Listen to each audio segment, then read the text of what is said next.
আপনারা শুনছেন মোহন Bengali tales. আমাদের আজকের নিবেদন অমর কথাশিল্পী শরৎচন্দ্র চট্টোপাধ্যায়ের পল্লী সমাজ উপন্যাসের শেষ পর্ব।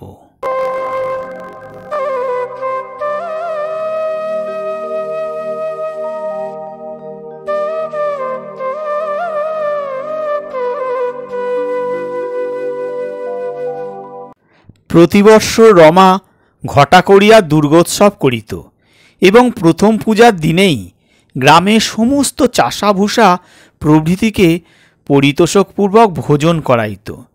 ব্রাহ্মণবাটিতে মায়ের প্রসাদ পাইবার জন্য এমন হুড়াহুড়ি পড়িয়া যাইত যে রাত্রি 1 প্রহর পর্যন্ত ভাঁড়ে পাতায় এঁটোতে কাঁটাতে বাড়িতে পা ফেলবার জায়গা থাকত না। শুধু হিন্দু নয়, পীরপুরের প্রজারাও ভিড় করিতে ছাড়িত না। এবারেও সে নিজে অসুস্থ থাকা সত্ত্বেও আয়োজনের ত্রুটি করে নাই। চণ্ডীমণ্ডপে প্রতিমা ও পূজার সাজ সরঞ্জাম, নিচে উৎসবের প্রশস্ত প্রাঙ্গণ। সপ্তমী পূজা সবেমাত্র সমাধা হইয়া গিয়াছে। ক্রমে মধ্যাহ্ন অপরাহ্নে গড়াইয়া তাও শেষ হইতে বসিয়াছে। আকাশে সপ্তমীর খণ্ডচন্দ্র পরিপূর্ণ হইয়া উঠিতে লাগিল, কিন্তু মুখুজ্জে বাড়ির মস্ত উঠান জন কয়েক ভদ্রলোক ব্যতীত একেবারে শূন্য খাঁ করিতেছে। বাড়ির ভিতরে অন্নের বিরাট স্তূপ ক্রমে জমাট বাঁধিয়া কঠিন হইতে লাগিল। ব্যঞ্জনের রাশি শুকাইয়া বিবর্ণ হইয়া উঠিতে লাগিল, কিন্তু এখনো পর্যন্ত একজন চাষাও মায়ের প্রসাদ পাইতে বাড়িতে পা দিল না। ইস, এত আহার্য পেয়ে নষ্ট করে দিচ্ছে দেশের ছোট লোকের দল, এত বড় স্পর্ধা। বেনি হুঁকা হাতে একবার ভিতরে একবার বাহিরে হাঁকাহাঁকি দাপাদাপি করিয়া বেড়াইতে লাগিল। বেটাদের শেখাবো, চাল কেটে তুলে দেব, এমন করব তেমন করব ইত্যাদি। গোবিন্দ, ধর্মদাস, হালদার প্রভৃতি এরা রুষ্টমুখে অবিশ্রান্ত ঘুরিয়া ঘুরিয়া আন্দাজ করিতে লাগিল কোন শালার কারসাজিতে এই কাণ্ডটা ঘটিয়াছে। হিন্দু মুসলমান একমত হইয়াছে, এও তো বড় আশ্চর্য। এদিকে অন্ধরে মাসি তো একেবারে দুর্বার হইয়া উঠিয়াছে। সেও এক মহামারী ব্যাপার। এই তুমুল হাঙ্গামার মধ্যে শুধু একজন নীরব হইয়া আছে, সে নিজে রমা। একটি কথাও সে কাহারও বিরুদ্ধে কহে নাই, কাউকেও দোষ দেয় নাই। একটা আক্ষেপ বা অভিযোগের কণামাত্র এখনো পর্যন্ত তাহার মুখ দিয়া বাহির হয় নাই। এ কি সেই রমা? সে যে অতিশয় পীড়িত তাহার লেশমাত্র সন্দেহ নাই, কিন্তু সে নিজে স্বীকার করে না, হাসিয়া উড়াইয়া দেয়, রোগে রূপ নষ্ট করে। সে যাক, কিন্তু সে অভিমান নাই, সে রাগ নাই, সে জেদ নাই। ম্লান চোখ দুটি যেন ব্যথায় ও করুণায় ভরা। একটু লক্ষ্য করিলে মনে হয় যেন ওই দুটি সজল আবরণের নিচে রোদনের সমুদ্র চাপা দেওয়া আছে। মুক্তি পাইলে বিশ্ব সংসার ভাসাইয়া দিতে পারে। চণ্ডীমণ্ডপের ভিতরে দ্বার দিয়ে রমা প্রতিমার পার্শ্বে আসিয়া দাঁড়াইল। তাহাকে দেখিবা মাত্র শুভানুধ্যায়ীর দল একেবারে তারস্বরে ছোট লোকেদের 14 পুরুষের নাম ধরিয়া গালিগালাজ করিতে লাগিল। রমা শুনিয়া নিঃশব্দে একটুখানি হাসিল। বোঁটা হইতে টানিয়া ছিঁড়িলে মানুষের হাতের মধ্যে ফুল যেমন করিয়া হাসে, ঠিক তেমনি তাহাতে রাগ, দেশ, আশা, নিরাশা, ভালো মন্দ কিছুই প্রকাশ পাইল না। সে হাসি সার্থক কি নিরর্থক তাহাই বা কে জানে। বেনি রাগিয়া কহিল, না না না, এ হাসির কথা নয়, এ বড় সর্বনাশের কথা। একবার যখন জানব এর মূলে কে, বলিয়া দুই হাতের নখ এক করিয়া কহিল, তখন এই এমনি করে ছিঁড়ে ফেলব। রমা মনে মনে শিহরিয়া উঠিল। বেনি কহিতে লাগিল, হারাম জাদা বেটারা, বুঝিস নে যে যার জোরে তোরা জোর করিস সেই রমেশ নিজে যে জেলের ঘানি টানছে, তোদের মারতে কতটুকু সময় লাগে? রমা কোনো কথা কহিল না। যে কাজের জন্য আসিয়াছিল তাহা শেষ করিয়া নিঃশব্দে চলিয়া গেল। 1.5 মাস হইল রমেশ অবৈধ প্রবেশ করিয়া ভৈরবকে ছুরি মারবার অপরাধে জেল খাটিতেছে। মোকদ্দমার বাদীপক্ষের বিশেষ পরিশ্রম করিতে হয় নাই। নূতন ম্যাজিস্ট্রেট সাহেব কি করিয়া পূর্বাহ্নেই জ্ঞাত হইয়াছিলেন যে এ প্রকার অপরাধ আসামির পক্ষে খুবই সম্ভব এবং স্বাভাবিক। এমনকি সে ডাকাতি প্রভৃতির সহিত সংশ্লিষ্ট কিনা সে বিষয়ে তাহার যথেষ্ট সংশয় আছে। থানার কেতাব হইতেও তিনি বিশেষ সাহায্য পাইয়াছেন। তাহাতে লেখা আছে ঠিক এই ধরনের অপরাধ সে পূর্বেও করিয়াছে এবং আরও অনেক প্রকার সন্দেহজনক ব্যাপার তাহার নামের সহিত জড়িত আছে। ভবিষ্যতে পুলিশ যেন তাহার প্রতি বিশেষ দৃষ্টি রাখে তিনি এ মন্তব্য প্রকাশ করিতেও ছাড়েন নাই। বেশি সাক্ষ্য প্রমাণের প্রয়োজন হয় নাই, তবে রমাকে সাক্ষ্য দিতে হইয়াছিল। সে কহিয়াছিল, রমেশ বাড়ি ঢুকিয়া আচার্য মহাশয়কে মারিতে আসিয়াছিল, তাহা সে জানে, কিন্তু ছুরি মারিয়াছিল কি না জানে না, হাতে তাহার ছুরি ছিল কি না তাহাও স্মরণ হয় না। কিন্তু এই কি সত্য? জেলার বিচারালয়ে হলফ করিয়া রমা এই সত্য কথা বলিয়া আসিল। কিন্তু যে বিচারালয়ে হলফ করার প্রথা নাই সেখানে যে সে কি জবাব দিবে? তাহার অপেক্ষা কে অধিক নিঃসংশয়ে জানিত রমেশ ছুরিও মারে নাই, হাতে তাহার অস্ত্র থাকা তো দূরের কথা, একটা তৃণ পর্যন্ত ছিল না। সে আদালতে ও কথা তো কেহ তাহাকে জিজ্ঞাসা পর্যন্ত করিবে না। সে কি স্মরণ করিতে পারে এবং কি পারে না? কিন্তু এখানকার আদালতে সত্যি বলিবার যে তাহার এতটুকু পথ ছিল না। বেনি প্রভৃতির হাত ধরা পল্লী সমাজ সত্য চাহে নাই।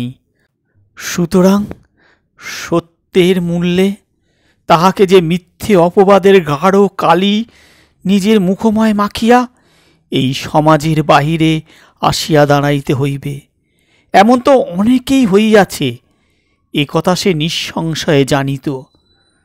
তাছাড়া এত বড় গুরুদণ্ডের কথা রমা স্বপ্নেও কল্পনা করে নাই। বড়জো 200 জরিমানা হইবে ইহাই জানিত। বরঞ্চ বারবার সতর্ক করা সত্ত্বেও রমেশ যখন তাহার কাজ ছাড়িয়া কোনো মতেই পালাইতে অস্বীকার করে নাই, তখন রাগ করিয়া রমা মনে মনে এ কথা কামনাও করিয়াছিল, হোক জরিমানা, একবার শিক্ষা হইয়া যাক। কিন্তু সে শিক্ষা যে এমন করিয়া হইবে, রমেশের রোগা ক্লিষ্ট পাণ্ডুর মুখের প্রতি চাহিয়া বিচারকের দয়া হইবে না, একেবারে 6 মাস সশ্রম কারাবাসের হুকুম করিয়া দিবে, তাহা সে ভাবে নাই। সেই সময়ে রমা নিজে রমেশের দিকে চাহিয়া দেখিতে পারে নাই। পরের মুখে শুনিয়াছিল রমেশ এক দৃষ্টে তাহারই মুখের পানে চাহিয়াছিল এবং কিছুতেই তাহাকে জেরা করিতে দেয় নাই, এবং জেলের হুকুম হইয়া গেলে গোপাল সরকারের প্রার্থনার উত্তরে মাথা নাড়িয়া কহিয়াছিল, না, ম্যাজিস্ট্রেট আমাকে সারা জীবন কারারুদ্ধ করবার হুকুম দিলেও আমি আপিল করে খালাস পেতে চাই না। বোধ করি জেল এর চেয়ে ভালো। ভালোই তো, তাহাদের চিরানুগত ভৈরব আচার্য মিথ্যে নালিশ করিয়া যখন তাহার ঋণ শোধ করিল এবং রমা সাক্ষ্যমঞ্চে দাঁড়াইয়া স্মরণ করিতে পারিল না তাহার হাতে ছুরি ছিল কি না। তখন আপিল করিয়া মুক্তি চাইবে সে কিসের জন্য? তাহার সেই দুর্জয় অভিমান বিরাট পাষাণ খণ্ডের মতো রমার বুকের উপর চাপিয়া বসিয়া আছে। কোথাও তাহাকে সে নাড়াইয়া রাখিবার স্থান পাইতেছে না। সে কি গুরুভার! সে মিথ্যা বলিয়া হাসে নাই, এ কৈফিয়ত তাহার অন্তর্যামী তো কোনো মতেই মঞ্জুর করিল না। মিথ্যা বলে নাই বটে, কিন্তু সত্য প্রকাশও করে নাই। সত্য গোপনের অপরাধ যে কত বড়, সে যে এমন করিয়া তাহাকে অহরহ দগ্ধ করিয়া ফেলিবে, এ যদি সে একবার জানিতে পারিত। রহিয়া রহিয়া তাহার কেবলই মনে পড়ে ভৈরবের যে অপরাধ রমেশ আত্মহারা হইয়াছিল, সে অপরাধ কত বড়, অথচ তাহার একটিমাত্র কথাও সে সমস্ত মার্জনা করিয়া দ্বিরুক্তি না করিয়া চলিয়া গিয়াছিল। তাহার ইচ্ছেকে এমন করিয়া শিরোধার্য করিয়া কে কবে তাহাকে এত সম্মান করিয়াছিল। নিজের মধ্যে পুড়িয়া পুড়িয়া আজকাল একটা সত্যের সে যেন দেখা পাইতেছিল। যে সমাজের ভয়ে সে এত বড় গৈহীর্ত কর্ম করিয়া বসিল, সে সমাজ কোথায়? বেনি প্রভৃতির কয়েকজন সমাজপতির স্বার্থ ও ক্রূর হিংসার বাহিরে কোথাও কি তাহার অস্তিত্ব আছে? গোবিন্দের এক বিধবা ভাতৃবধূর কথা কে না জানে? বেনির সহিত তাহার সংসর্গের কথা গ্রামের মধ্যে কারও অবদিত নাই। অথচ সমাজের আশ্রয়ে সে নিষ্কণ্টকে বসিয়া আছে, এবং সেই বেনি সমাজপতি। তাহারই সামাজিক শৃঙ্খল সর্বাগ্যে শতপাকে চড়াইয়া রাখাই চরম সার্থকতা। ইহাই হিন্দু আনি। কিন্তু যে ভৈরব এত অনর্থের মূল, রমা নিজের দিকে চাহিয়া তাহার উপরেও আর রাগ করিতে পারিল না। মেয়ে তাহার 12 বছর হইয়াছে। অতি শীঘ্র বিবাহ দিতে না পারিলে এক ঘরে হইতে হইবে এবং বাড়ি শুদ্ধ লোকের জাত যাইবে। এ প্রমোদের আশঙ্কা মাত্রই তো প্রত্যেক হিন্দুর হাত পা পেটের ভিতর ঢুকিয়া যায়। সে নিজে তাহার এত সুবিধা থাকা সত্ত্বেও যে সমাজের ভয়ে কাটাইতে পারে নাই, গরিব ভৈরব কাটাইবে কি করিয়া? বেনির বিরুদ্ধতা করা তাহার পক্ষে কি ভয়ানক মারাত্মক ব্যাপার, এ কথা তো কোনো মতেই সে অস্বীকার করিতে পারে না। বৃদ্ধ সনাতন হাজরা বাটির সম্মুখ দিয়া যাইতেছিল। গোবিন্দ দেখিতে পাইয়া ডাকাডাকি অনুনয় বিনয় শেষকালে একরকম জোর করিয়া ধরিয়া আনিয়া বেনিবাবুর সামনে হাজির করাইয়া দিল। বেনি গরম হইয়া কহিল, এত দেমাক কবে থেকে হলো রে সনাতন? বলি, তোদের ঘাড়ে কি আজকাল আর একটা করে মাথা গজিয়েছে রে? সনাতন কহিল, দুটো করে মাথা আর কার থাকে বড়বাবু? আপনাদের থাকে না তো আমাদের মতো গরিবের? কি বললি রে? বলি হাঁক দিয়া বেনি ক্রোধে নির্বাক হইয়া গেল। ইহারই সর্বস্ব সেদিন বেনির হাতে বাঁধা ছিল। তখনই এই সনাতন দুবেলা আসিয়া বড়বাবুর পদলেহন করিয়া যাইত। আজ তাহার মুখে এই কথা। গোবিন্দ রসনা দিয়ে কহিল, তোদের বুকের পাটা শুধু দেখছি আমরা, মায়ের প্রসাদ পেতেও কেউ তোরা এলি না। বলি কেন বল তো রে? বুড়ো একটুখানি হাসিয়া কহিল, আর বুকের পাটা যাহা করবার সে তো আপনারা আমাদের করেছেন, সে যাক। কিন্তু মায়ের প্রসাদই বলুন আর যাই বলুন, কোনো কৈবত্যই আর বামুন বাড়িতে পাত পাতবে না। এত পাপ যে মা বসুমতী কেমন করে সইছেন তাই আমরা কেবল বলা বলি করি।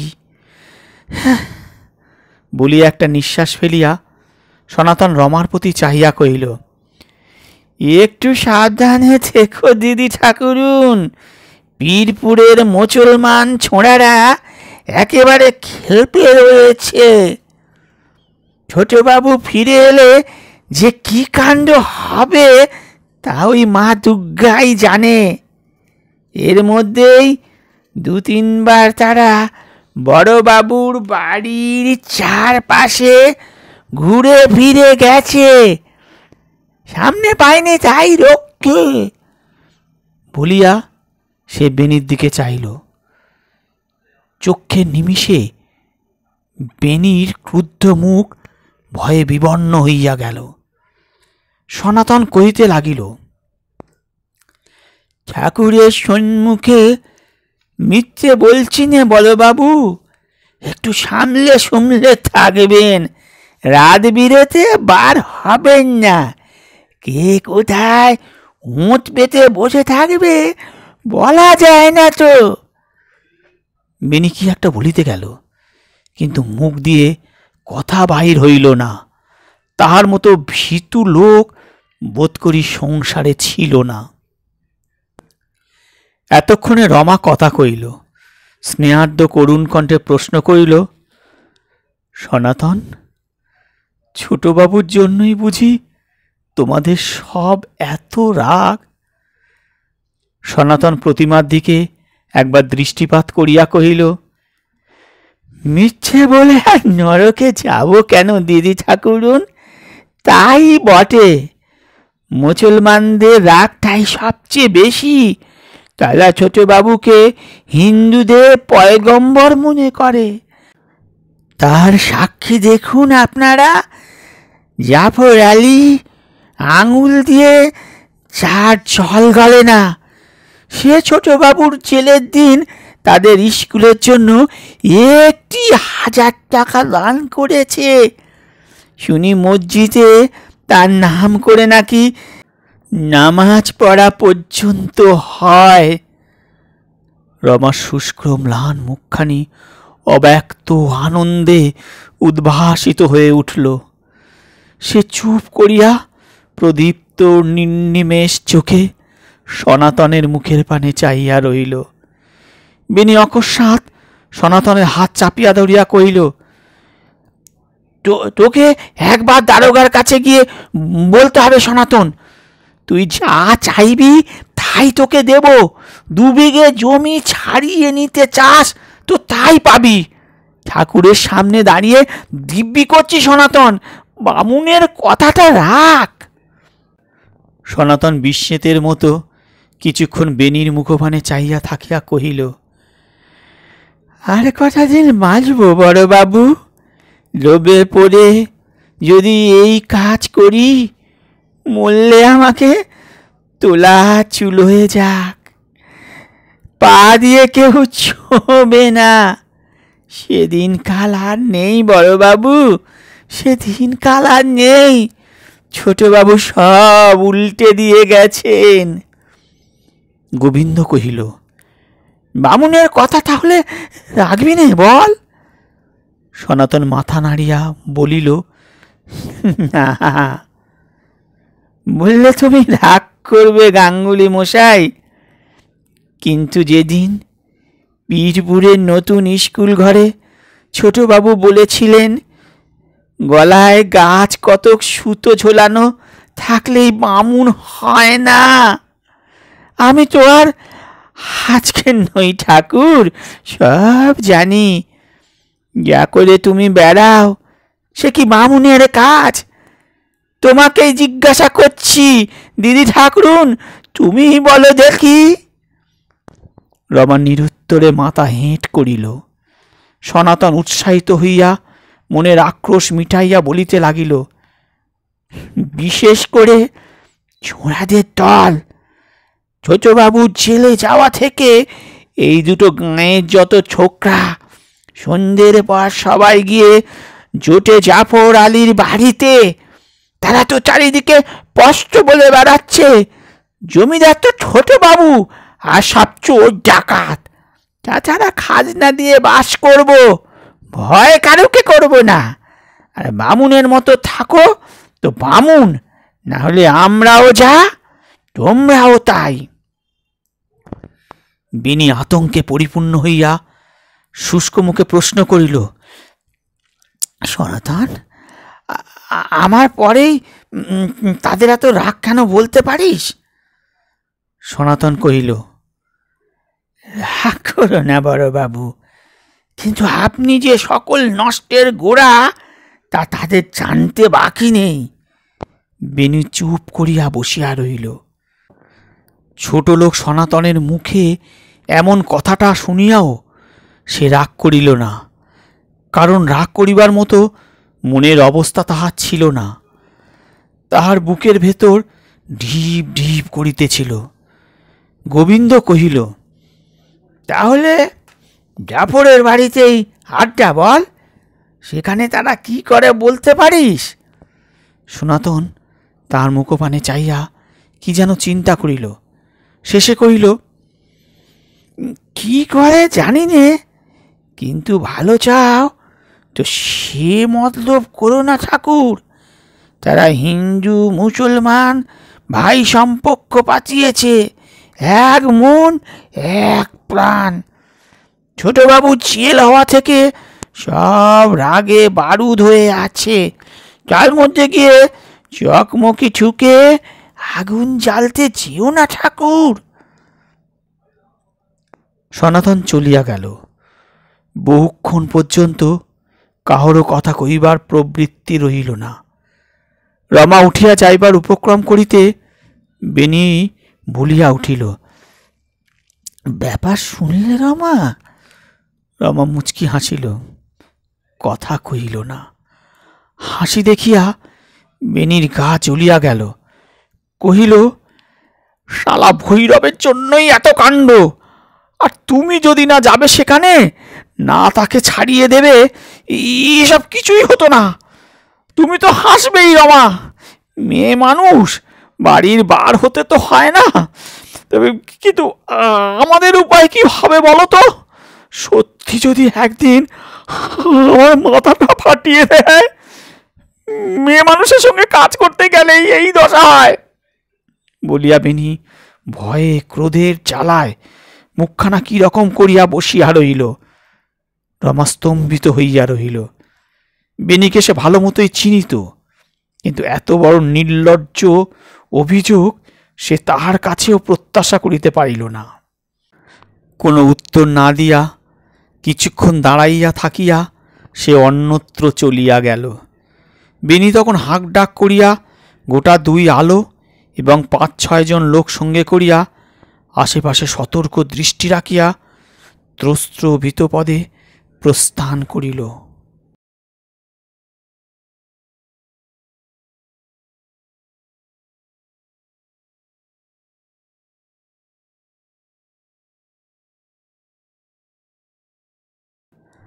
বিশ্বেশ্বরী ঘরে ঢুকিয়া অশ্রুভরা রোদনের কণ্ঠে প্রশ্ন করিলেন, আজ কেমন আছিস মা রমা? রমা তাহার মুখের পানে চাহিয়া একটুখানি হাসিয়া বলিল, আজ ভালো আছি জ্যাঠাইমা। বিশ্বেশ্বরী তার শিয়রে আসিয়া বসিলেন এবং তাহার মুখে হাত বুলাইতে লাগিলেন। আজ 3 মাস কাল রমা শয্যাগত। বুক জুড়িয়া কাশি এবং ম্যালেরিয়ার বিষে সর্বাঙ্গ সমাচ্ছন্ন। গ্রামের প্রাচীন কবিরাজ প্রাণপণে ইহার বৃথা চিকিৎসা করিয়া মরিতেছে। সে বুড়ো তো জানে না কিসের অবিশ্রাম আক্রমণে তাহার সমস্ত স্নায়ুশিরা অহর্নিশি পুড়িয়া খাক হইয়া যাইতেছে। শুধু বিশ্বেশ্বরীর মনের মধ্যে একটা সংশয়ের ছায়া ধীরে ধীরে গাঢ় হইয়া উঠিতেছিল। রমাকে তিনি কন্যার মতো স্নেহ করিতেন, সেখানে কোনো ফাঁকি ছিল না। তাই সে অত্যন্ত স্নেহেই রমার সম্বন্ধে তার সত্য দৃষ্টিতে অসামান্য রূপে তীক্ষ্ণ করিয়া দিতেছিল। অপরে যখন ভুল বুঝিয়া, ভুল আশা করিয়া ভুল ব্যবস্থা করিতে লাগিল, তাহার তখন বুক ফাটিয়া যাইতে লাগিল। তিনি দেখিতেছিলেন রমার চোখ দুটি গভীর, কঠোর প্রবিষ্ট, কিন্তু দৃষ্টি অতিশয় তীব্র, যেন বহুদূরের কিছু একটা অত্যন্ত কাছে করিয়া দেখিবার একাগ্র বাসনায় এইরূপ অসাধারণ তীক্ষ্ণ হইয়া উঠিয়াছে। তিনি ধীরে ধীরে ডাকিলেন, রমা। কেন জ্যাঠাইমা? আমি তো তোর মায়ের মতো রমা। রমা বাধা দিয়া বলিল, মতো কেন জ্যাঠাইমা? তুমি তো আমার মা। বিশ্বেশ্বরী হেঁট হইয়া রমার ললাট চুম্বন করিয়া বলিলেন, তবে সত্যি করে বল দেখি মা, তোর কি হয়েছে? অসুখ করেছে জ্যাঠাইমা। বিশ্বেশ্বরী লক্ষ্য করিলেন তাহার এমন পাণ্ডুর মুখখানি যেন পলকের জন্য রাঙা হইয়া উঠিল। তখন গভীর স্নেহে তাহার রুক্ষ চুলগুলো একবার নাড়িয়া দিয়া কহিলেন, সে তো এই দুটো চামড়ার চোখেই দেখতে পাই মা, যা এতে ধরা যায় না। তেমন যদি কিছু থাকে এ সময়ে মায়ের কাছে লুকোস নে রমা, লুকোলে তো অসুখ সারবে না মা। জানালার বাইরে প্রভাত রৌদ্র তখনও প্রখর হইয়া উঠে নাই এবং মৃদু মন্দ বাতাসে শীতের আভাস দিতেছিল। সেই দিকে চাহিয়া রমা চুপ করিয়া রহিল। খানিক পরে কহিল, বরদা কেমন আছে জ্যাঠাইমা? বিশ্বেশ্বরী বলিলেন, ভালো আছে। মাথার ঘা সারতে এখনো বিলম্ব হবে বটে, কিন্তু 5-6 দিনের মধ্যে হাসপাতাল থেকে বাড়ি আসতে পারবে। রমার মুখে বেদনার চিহ্ন অনুভব করিয়া বলিলেন, দুঃখ করো না মা, এই তার প্রয়োজন ছিল, এতে তার ভালোই হবে। বলিয়া তিনি রমার মুখে বিস্ময়ের আভাস অনুভব করিয়া কহিলেন, ভাবছ মা হয়ে সন্তানের এত বড় দুর্ঘটনায় এমন কথা কি করে বলছি? কিন্তু তোমাকে সত্যি বলছি মা, এতে আমি ব্যথা বেশি পেয়েছি কি আনন্দ বেশি পেয়েছি তা আমি বলতে পারি নে। কেননা আমি জানি যারা অধর্মকে ভয় করে না, লজ্জার ভয় যাদের নেই, প্রাণের ভয়টা যদি না তাদের তেমনি বেশি থাকে, তাহলে সংসার ছাড়খাড় হয়ে যায়। তাই কেবলই মনে হয় রমা, এই কলুর ছেলে বেনির যে মঙ্গল করে দিয়ে গেল, পৃথিবীতে কোনো আত্মীয় বন্ধুই ওর সে ভালো করিতে পারিত না। কয়লাকে ধুয়ে তার রং বদলানো যায় না মা, তাকে আগুনে পোড়াতে হয়। রমা জিজ্ঞাসা করিল, বাড়িতে তখন কি কেউ ছিল না? বিশ্বেশ্বরী কহিলেন, থাকবে না কেন, সবাই ছিল, কিন্তু সে তো খামোখা মেরে বসেনি। নিজে জেলে যাবে বলে ঠিক করে তবে তেল বেচতে এসেছিল। তার নিজের রাগ একটুও ছিল না মা। তাই তার বাঁকের একঘায়েই বেনি যখন অজ্ঞান হয়ে পড়ে গেল, তখন চুপ করে দাঁড়িয়ে রইল, আর আঘাত করল না। তাছাড়া সে বলে গেছে, এর পরেও যদি বেনি সাবধান না হলে সে নিজে আর কখনো ফিরুক না ফিরুক, এই মারই তার শেষ মার নয়। রমা আস্তে আস্তে বলিল, তার মানে আরো লোক পিছনে আছে? কিন্তু আমাদের দেশে ছোট লোকদের এত সাহস তো কোনোদিন ছিল না জ্যাঠাইমা। কোথা থেকে এ তারা পেল? বিশ্বেশ্বরী মৃদু হাসিয়া কহিলেন, সে কি তুই জানিস নে মা, কে দেশের এই ছোট লোকদের বুকে এমন করে ভরে দিয়ে গেছে? আগুন জ্বলে উঠে শুধু শুধু নেবে না রমা, তাকে জোর করে নেবালেও সে আশেপাশের জিনিস তাতিয়ে দিয়ে যায়। সে আমার ফিরে এসে দীর্ঘজীবী হয়ে যেখানে খুশি সেখানে যাক, বেনির কথা মনে করে আমি কোনোদিন দীর্ঘশ্বাস ফেলব না। কিন্তু কথা বলা সত্ত্বেও বিশ্বেশ্বরী যে জোর করিয়াই একটা নিঃশ্বাস চাপিয়া ফেলিলেন, তাহা রমা টের পাইল। তাই তাহার হাতখানি বুকের উপর টানিয়া লইয়া স্থির হইয়া রহিল। একটুখানি সামলাইয়া লইয়া বিশ্বেশ্বরী পুনশ্চ কহিলেন, রমা, এক সন্তান যে কি সে শুধু মাই জানে। বেনিকে যখন তারা অচৈতন্য অবস্থায় ধরাধরি করে পালকিতে তুলে হাসপাতালে নিয়ে গেল, তখন যে আমার কি হয়েছিল সে তোমাকে আমি বোঝাতে পারবো না। কিন্তু তবুও আমি কারুকে একটা অভিসম্পাত বা কোনো লোককে আমি দোষ দিতে পারিনি। একথা তো ভুলতে পারি না মা, যে এক সন্তান বলে ধর্মের শাসন তো মায়ের মুখ চেয়ে চুপ করে থাকবে না।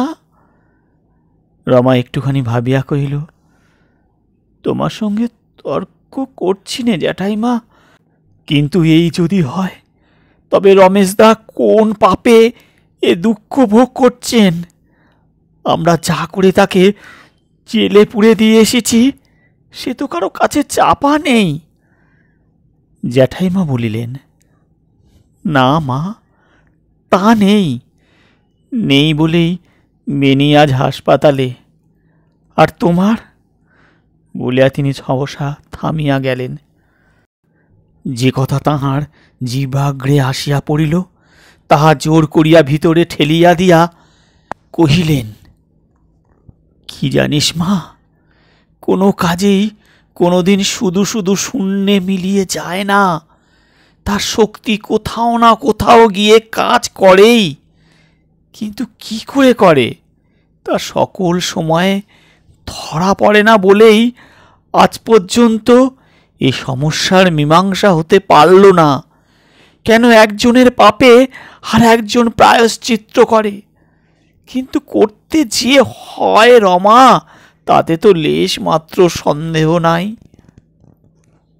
রমা নিজের ব্যবহার স্মরণ করিয়া নীরবে নিঃশ্বাস ফেলিল। বিশ্বেশ্বরী বলিতে লাগিলেন, এর থেকে আমারও চোখ ফুটেছে রমা। ভালো করব বললেই ভালো করা যায় না। গোড়ায় অনেকগুলো ছোট বড় সিঁড়ি উত্তীর্ণ হবার ধৈর্য থাকা চাই। একদিন রমেশ হতাশ হয়ে আমাকে বলতে এসেছিল, জ্যাঠাইমা, আমার কাজ নেই এদের ভালো করে, আমি যেখান থেকে চলে এসেছি সেখানেই চলে যাই। তখন আমি বাধা দিয়ে বলেছিলাম, না রমেশ, কাজ যদি শুরু করেছিস বাবা, তবে ছেড়ে দিয়ে পালাস নে। আমার কথা সে তো কখনো ঠেলতে পারে না। তাই সেদিন তার জেলের হুকুম শুনতে পেলাম। সেদিন মনে হলো ঠিক যেন আমি তাকে ধরে বেঁধে এই শাস্তি দিলাম। কিন্তু তারপরে বেনিকে যেদিন হাসপাতালে নিয়ে গেল সেদিন প্রথম টের পেলাম, না না, তারও জেল খাটবার প্রয়োজন ছিল। তাছাড়া তো জানিনি মা, বাইরে থেকে ছুটে এসে ভালো করতে যাওয়ার বিড়ম্বনা এত। সে কাজ এমন কঠিন, আগে যে মিলতে হয় সকলের সঙ্গে, ভালোতে মন্দতে এক না হতে পারলে যে কিছুতেই ভালো করা যায় না, সে কথা তো মনে ভাবিনি। প্রথম থেকেই সে তার শিক্ষা সংস্কার মস্ত জোর মস্ত প্রাণ নিয়ে এতই উঁচুতে দাঁড়ালো যে শেষ পর্যন্ত কেউ তার নাগালই পেল না। কিন্তু সে তো আমার চোখে পড়ল না মা, আমি তাকে যেতেও দিলাম না, রাখতেও পারলাম না। রমা কি একটা বলিতে গিয়া চাপিয়া গেল। বিশ্বেশ্বরী তাহা অনুমান করিয়া কহিলেন, না রমা, অনুতাপ আমি সেই জন্য করি নে, কিন্তু তুইও শুনে রাগ করিস নে মা। এইবার তাকে তোরা নামিয়ে এনে সকলের সঙ্গে যে মিলিয়ে দিলি, তাতে তোদের অধর্ম যত বড়ই হোক, সে কিন্তু ফিরে এসে এবার যে ঠিক সত্যটির দেখা পাবে, একথা আমি বড় গলা করেই বলে যাচ্ছি। রমা কথাটা বুঝিতে না পারিয়া কহিল, কিন্তু এতে তিনি কেন নেমে যাবেন জ্যাঠাইমা? আমাদের অন্যায় অধর্মের ফলে যত বড় যাতনাই তাকে ভোগ করতে হোক, আমাদের দুষ্কৃতি আমাদের এই নরকের অন্ধকূপে ঠেলে দেবে। তাকে স্পর্শ করবে কেন? বিশ্বেশ্বরী ম্লানভাবে একটুখানি হাসিয়া বলিলেন, করবে বই কি রমা, নইলে পাপ আর এত ভয়ঙ্কর কেন? উপকারের প্রত্যুপকার কেউ যদি নাই করে, এমনকি উল্টে অপকারী করে, তাতেই বা কি এসে যায়? মা, যদি না তার কৃতজ্ঞতায় দাতাকে নামিয়ে আনে। তুই বলছিস মা, কিন্তু তোদের কুঁয়াপুর রমেশ কি আর তেমনিটি পাবে? সে ফিরে এলে তোরা স্পষ্ট দেখতে পাবি, সে যে হাত দিয়ে দান করে বেড়াতো, ভৈরব তার সেই ডান হাতটা মুচড়ে ভেঙে দিয়েছে। তারপর একটু থামিয়া নিজেই বলিলেন, কিন্তু কে জানে, হয়তো হয়তো ভালোই হয়েছে। তার বলিষ্ঠ সমগ্র হাতের অপর্যাপ্ত দান গ্রহণ করার শক্তি যখন গ্রামের লোকের ছিল না, তখন এই ভাঙা হাতটি বোধ করি এবার তাদের সত্যিকারের কাজে লাগবে বলিয়া তিনি গভীর একটা নিঃশ্বাস মোচন করিলেন। তাঁহার হাতখানি রমা নীরবে কিছুক্ষণ নাড়াচাড়া করিয়া ধীরে ধীরে বড় করুণ কণ্ঠে কহিল, আচ্ছা জ্যাঠাইমা, মিথ্যে সাক্ষী দিয়ে নিরপরাধকে দণ্ডভোগ করানোর শাস্তি কি? বিশ্বেশ্বরী জানালার বাহিরে চাহিয়া রমার বিপর্যস্ত রুক্ষ চুলের রাশির মধ্যে অঙ্গুলি চালনা করিতে করিতে হঠাৎ দেখিলেন তাহার নিমিলিত দুই চোখের প্রান্ত বাহিয়া অশ্রু গড়াইয়া পড়িতেছে। সস্নেহে মুছাইয়া কহিলেন, কিন্তু তোমার তো হাত ছিল না মা। মেয়ে মানুষের এত বড় কলঙ্কের ভয় দেখিয়ে যে কাপুরুষেরা তোমার ওপর এই অত্যাচার করেছে, সমস্ত গুরুদণ্ডই তাদের। তোমাকে তো এর একটি কিছুই বইতে হবে না মা বলিয়া তিনি তাহার চক্ষু মুছাইয়া দিলেন।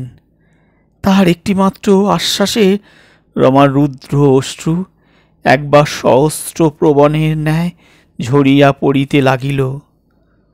কিছুক্ষণ পরে সে কহিল, কিন্তু তারা যে তাঁর শত্রু। তারা বলেন শত্রুকে যেমন করে হোক নিপাত করতে দোষ নেই, কিন্তু আমার তো সে কৈফিয়ত নেই জ্যাঠাইমা। তোমারই বা কেন নেই মা? প্রশ্ন করিয়া তিনি দৃষ্টি আনত করিতেই অকস্মাৎ তাহার চোখের উপর যেন বিদ্যুৎ খেলিয়া গেল। সে সংশয়ে মুখ ঢাকিয়া একদিন তার মনের মধ্যে অকারণে আনাগোনা করিতে বেড়াইত, সে যেন তাহার মুখোশ ফেলিয়া দিয়া একেবারে সোজা হইয়া মুখোমুখি দাঁড়াইল। আজ তাহাকে চিনিতে পারিয়া ক্ষণকালের জন্য বিশ্বেশ্বরী বেদনার বিস্ময়ে স্তম্ভিত হইয়া গেল। রমার হৃদয়ের ব্যথা আর তাহার অগোচরে রইল না। রমা চোখ বুজিয়াছিল, বিশ্বেশ্বরীর মুখের ভাব দেখিতে পাইল না। ডাকিল, জ্যাঠাইমা। জ্যাঠাইমা চকিত হইয়া তাহার মাথাটা একটুখানি নাড়িয়া দিয়া সাড়া দিলেন। রমা কহিল, একটা কথা আজ তোমার কাছে স্বীকার করব জ্যাঠাইমা। পীরপুরের জাফর আলীর বাড়িতে সন্ধ্যার পর গ্রামের ছেলেরা জড়ো হয়ে রমেশদার কথা মতো সৎ আলোচনাই করত। বদমাইশের দল বলে তাদের পুলিশে ধরিয়ে দেবার একটা মতলব চলছিল। আমি লোক পাঠিয়ে তাদের সাবধান করে দিয়েছি, কারণ পুলিশ তো এই চায়, একবার তাদের হাতে পেলে তো আর রক্ষে রাখত না। শুনিয়া বিশ্বেশ্বরী শিহরিয়া উঠিলেন। বলিস কি রে, নিজের গ্রামের মধ্যে পুলিশের এই উৎপীড়ন বেনি মিছে করে ডেকে আনতে চেয়েছিল?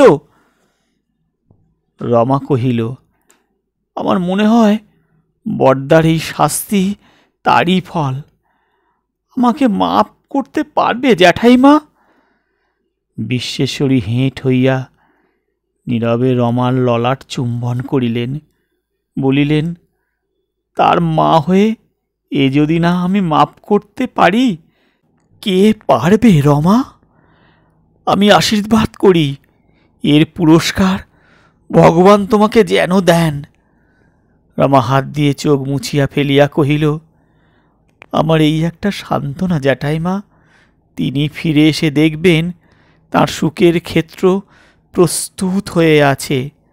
যা তিনি চেয়েছিলেন তার সেই দেশে চাষাভূষারা এবার ঘুম ভেঙে উঠে বসেছে, তাকে চিনেছে, তাকে ভালোবেসেছে। এই ভালোবাসার আনন্দে তিনি আমার অপরাধকে ভুলতে পারবেন না জ্যাঠাইমা। বিশ্বেশ্বরী কথা বলিতে পারিলেন না, শুধু তাহার চোখ হইতে এক ফোঁটা অশ্রু গড়াইয়া রমার কপালের উপর পড়িল। তারপর বহুক্ষণ পর্যন্ত উভয়েই স্তব্ধ হইয়া রহিল। রমা ডাকিল, জ্যাঠাইমা। বিশ্বেশ্বরী বলিলেন, কেন মা?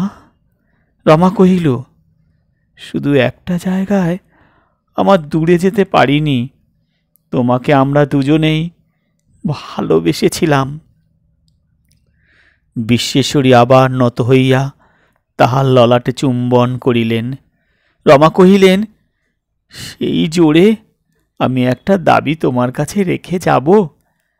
আমি যখন আর থাকব না, তখন ও আমাকে যদি তিনি ক্ষমা করতে না পারেন, শুধু এই কথাটা আমার হয়ে তাকে বলো জ্যাঠাইমা, যদি মন্দ বলে আমাকে তিনি জানতেন তত মন্দ আমি ছিলাম না। আর যদি দুঃখ তাকে দিয়েছি, তার অনেক বেশি দুঃখ যে আমিও পেয়েছি, তোমার মুখের এই কথাটা হয়তো তিনি অবিশ্বাস করবেন না। বিশ্বেশ্বরী উপর হইয়া পড়িয়া বুক দিয়া রমাকে চাপিয়া ধরিয়া কাঁদিয়া ফেলিলেন, বলিলেন, চল মা, চল, আমরা কোনো তীর্থে গিয়ে থাকি, যেখানে বেনি নেই, রমেশ নেই, যেখানে চোখ তুললেই ভগবানের মন্দিরের চূড়া দেখা পড়ে, সেখানেই যাই। আমি সব বুঝতে পেরেছি রমা। যদি যাবার দিন তোর এগিয়ে এসে থাকে মা, তবে এ বিষ বুকে পুড়ে জ্বলে পুড়ে সেখানে গেলে তো চলবে না। আমরা বামুনের মেয়ে, সেখানে যাবার দিনটিতে আমাদের তার মতোই গিয়ে উপস্থিত হতে হবে। রমা অনেকক্ষণ চুপ করিয়া পড়িয়া থাকিয়া একটা উচ্ছ্বাসিত দীর্ঘশ্বাস আয়ত্ত করিতে করিতে শুধু কহিল, আমিও তেমনি করেই যেতে চাই জ্যাঠাইমা।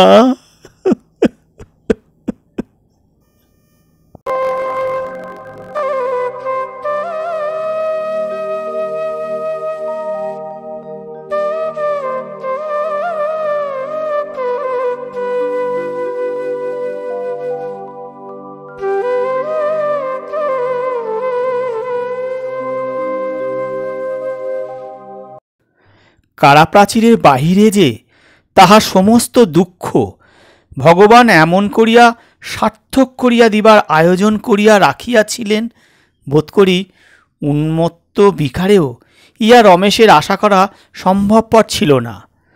6 মাস সশ্রম কারাবাসের পর মুক্তিলাভ করিয়া সে জেলের বাইরে পা দিয়াই দেখিল অচিন্তনীয় ব্যাপার।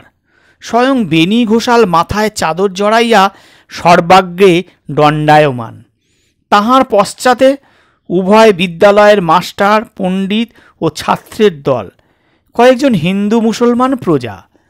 বেনি সজোরে আলিঙ্গন করিয়া কাঁদো কাঁদো গলায় কহিল, রমেশ ভাই রে, নারীর টান যে এমন টান, এবার তা টের পেয়েছি। যদু মুখুজ্জের মেয়ে যে আচার্যি হারামজাদাকে হাত করে এমন শত্রুতা করবে? লজ্জা শরমের মাতাকে নিজে এসে মিথ্যে সাক্ষী দিয়ে এত দুঃখ দেবে, সে কথা জেনেও যে আমি তখন জানতে চাইনি। ভগবান তার শাস্তি আমাকে ভালো মতোই দিয়েছেন। জেলের মধ্যে তুই বরং ভালো ছিলিস রমেশ। বাইরে এই 6টা মাস আমি যে তুষের আগুনে জ্বলে পুড়ে গেছি। রমেশ কি করিবে কি বলিবে ভাবিয়া না পাইয়া হতবুদ্ধি হইয়া চাহিয়া রহিল। হেডমাস্টার পাড়ুই মশায় একেবারে ভুলুণ্ঠিত হইয়া রমেশের পায়ের ধুলো মাথায় লইলেন। তাহার পিছনের দলটি তখন অগ্রসর হইয়া কেহ আশীর্বাদ, কেহ সেলাম, কেহ প্রণাম করিবার ঘটায় সমস্ত পথটা যেন চষিয়া ফেলিতে লাগিল। বেনির কান্না আর মানা মানিল না। অশ্রু গদগদ কণ্ঠে কহিল, দাদার উপর অভিমান করিস নে ভাই, করিস নে, বাড়ি চল। মা কেঁদে কেঁদে দু চক্ষু অন্ধ করবার জোগাড় করেছেন। ঘোড়ার গাড়ি দাঁড়াইয়াছিল। রমেশ বিনা বাক্য ব্যয়ে তাহাতে চড়িয়া বসিল। বেনি সম্মুখের আসনে স্থান গ্রহণ করিয়া মাথার চাদর খুলিয়া ফেলিলেন। ঘা শুকাইয়া গেলেও আঘাতের চিহ্ন জাজ্জল্যমান। বেনি একটা দীর্ঘ নিঃশ্বাস ফেলিয়া ডান হাত উল্টাইয়া কহিলেন, কাকে আর দোষ দেব ভাই? আমার নিজের কর্মফল, আমারই পাপের শাস্তি। কিন্তু সে যে আর শুনে কি হবে বলিয়া মুখের ওপর গভীর বেদনার আভাস উঠাইয়া চুপ করিয়া রহিল। তাহার নিজের মুখের এই সরল স্বীকারোক্তিতে রমেশের চিত্ত আর্দ্র হইয়া গেল। সে মনে করিল কিছু একটা হইয়াছে। তাই সে কথা শুনিবার জন্য আর পীড়াপিড়ি করিল না।